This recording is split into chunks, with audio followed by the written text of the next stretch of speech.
جب کسی نے تمہیں چھوڑنا ہوگا تو سب سے پہلے اپنا لہجہ بدلے گا۔ کتنے عجیب لوگ ہیں، نشانیوں کو محفوظ رکھتے ہیں اور لوگوں کو کھو دیتے ہیں۔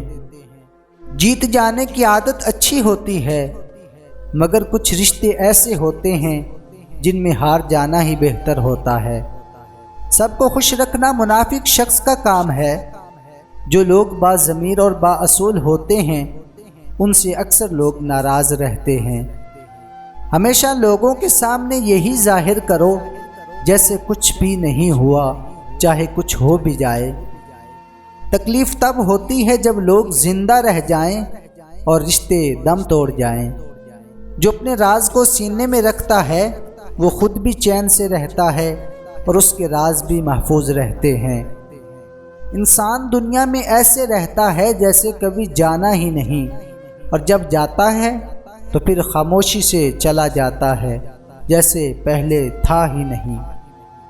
لوگ تمہیں بدنام کرنے کی لاکھ کوشش کرتے ہیں، لیکن یاد رکھنا عزت ذلت صرف اللہ کے ہی ہاتھ میں ہے۔ کوئی سفر لا حاصل نہیں ہوتا، منزل نہ بھی ملے تو راستے بہت کچھ سکھا دیتے ہیں۔ جب آپ پر کوئی مصیبت آئے تو 3 باتیں سوچنا۔ یہ مصیبت عارضی اور وقتی ہے، یہ مصیبت اللہ تعالیٰ کی طرف سے ہے اور میں اللہ پاک کے فیصلے پر راضی ہوں۔ اس مصیبت کے بدلے اللہ تعالیٰ مجھے خوشیوں سے نوازے گا۔ اگر آپ کو یہ ویڈیو اچھی لگے تو چینل کو سبسکرائب ضرور کرنا۔